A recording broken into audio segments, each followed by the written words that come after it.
नमस्कार दोस्तों। आज हम बात करेंगे पैरेलल फिलेट वेल्ड की स्ट्रेंथ के बारे में। तो ये हमारे पास एक पैरेलल फिलेट वेल्ड है।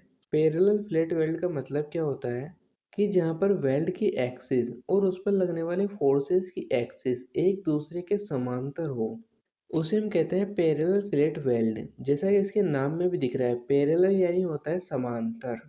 मतलब इसमें फोर्स की एक्सिस और वेल्ड की एक्सिस एक दूसरे के समांतर होती है। अब इसे हम टॉप से देख रहे हैं। यदि हम इसे इस साइड से देखें फ्रंट से, तो ये हमें कुछ इस प्रकार से दिखाई देता है। यहाँ पर एक वेल्ड ये रहा और दूसरा वेल्ड इसके पीछे है, इसीलिए हमें दिखाई नहीं दे रहा है। क्योंकि जब हम यहाँ से देखते हैं तो हमें ये वाला वेल्ड ही दिखाई देता है, जो इसके पीछे वाला वेल्ड है वो हमें दिखाई नहीं देता है। तो ये हमारे स्काई कलर की प्लेट और ये हमारी मेटल कलर की प्लेट, और इन दोनों के बीच में ये हमारा पैरेलल फ्लैट वेल्ड।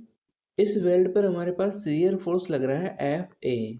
क्योंकि इस बात का ध्यान रखना आप लोग कि पैरेलल फ्लैट वेल्ड का उपयोग हम वहां पर करते हैं जहां पर शियर फोर्स लगता है, और ट्रांसफर फ्लैट वेल्ड का उपयोग हम वहां पर करते हैं जहां पर टेंसाइल फोर्स लगता है।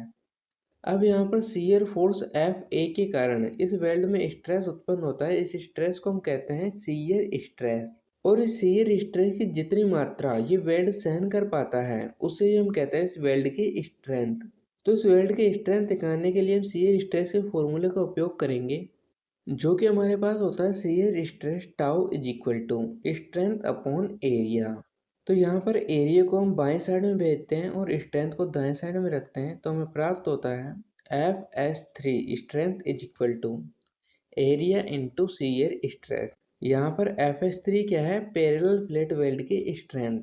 अब यहाँ पर जो थ्रोट एरिया है वो बराबर होता है डबल ट्रांसफर फ्लैट वेल्ड के थ्रोट एरिया के। क्योंकि पैरेलल फ्लैट वेल्ड में प्रत्येक फ्लैट का जो एरिया है वो बराबर होता है सिंगल ट्रांसफर फ्लैट वेल्ड के। तो यहाँ पर हमारे पास दो वेल्ड होते हैं पैरेलल फ्लैट वेल्ड में। तो दो वेल्ड का मतलब है कि दो ट्रांसफर फ्लैट वेल्ड, और दो ट्रांसफर फ्लैट वेल्ड का मतलब क्या है? Double transfer flat weld. तो यहाँ से हमें प्राप्त होता है area A is equal to 2TL। जैसा कि हमारे पास डबल ट्रांसफर फ्लैट वेल्ड में था 2TL।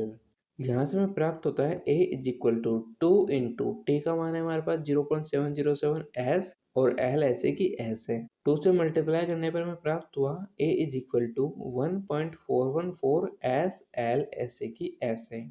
अब इस मान को हम रखते हैं स्ट्रेंथ के फॉर्मूले में, तो हमें प्राप्त होता है strength is equal to 1.414 S L into tau, यानी कि शियर स्ट्रेस। तो यहाँ से हमें प्राप्त हो गया पैरेलल फ्लैट वेल्ड की स्ट्रेंथ का formula Fs3 is equal to 1.414 S L into tau.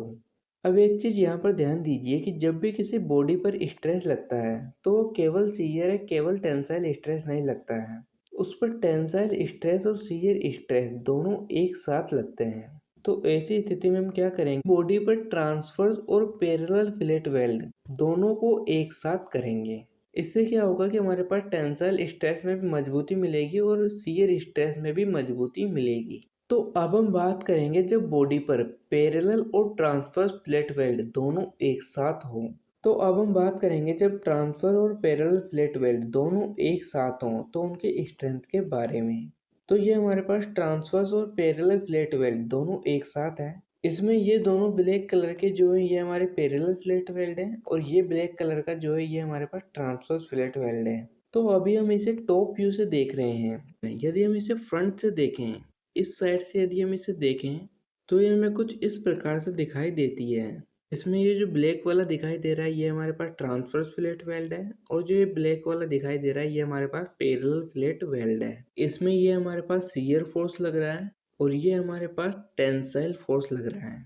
ये जो फोर्स है हमारे पास शियर फोर्स, ये एक्स एक्सिस पर है, और जो ये टेंसाइल फोर्स है ये जेड एक्सिस पर है। फ्रंट व्यू में भी हमारे पास दो फोर्सेस लग रहे हैं, पहला ये शियर फोर्स और दूसरा ये टेंसाइल फोर्स। तो इन दोनों फोर्सेस के कारण हमारे पास अलग अलग स्ट्रेंथ लगेगी इस वेल्ड पर। तो इन अलग अलग स्ट्रेस के कारण अलग अलग स्ट्रेंथ उत्पन्न होगी इस वेल्ड में। तो इस वेल्ड की टोटल स्ट्रेंथ को निकालने के लिए हम क्या करेंगे कि इस वेल्ड की टेंसाइल स्ट्रेस के कारण उत्पन्न होने वाली स्ट्रेंथ और शियर स्ट्रेस के कारण उत्पन्न होने वाली स्ट्रेंथ, ट्रांसवर्स स्ट्रेंथ और पैरेलल स्ट्रेंथ को जोड़ लेंगे। तो यहाँ से हमें प्राप्त होता है total strength F S is equal to Fs1 transverse strength और FS3 पैरेलल स्ट्रेंथ। तो यहाँ से हम मान रखते हैं इनका ट्रांसवर्स फ्लैट वेल्ड से ट्रांसवर्स स्ट्रेंथ का मान रखेंगे और पैरेलल फ्लैट वेल्ड से पैरेलल स्ट्रेंथ का मान रखेंगे। तो यहाँ से हमें प्राप्त होता है FS is equal to 0.707 SL into sigma T, जो कि हमारे पास थी ट्रांसवर्स फ्लैट वेल्ड की स्ट्रेंथ, 1.414 SL टाउ, जो कि हमारे पास थी पैरेलल फ्लैट वेल्ड की स्ट्रेंथ। तो यहाँ से हमें प्राप्त हो गई है combined transverse and parallel flat weld की strength FS is equal to 0.707 SL sigma T plus 1.414 SL into tau.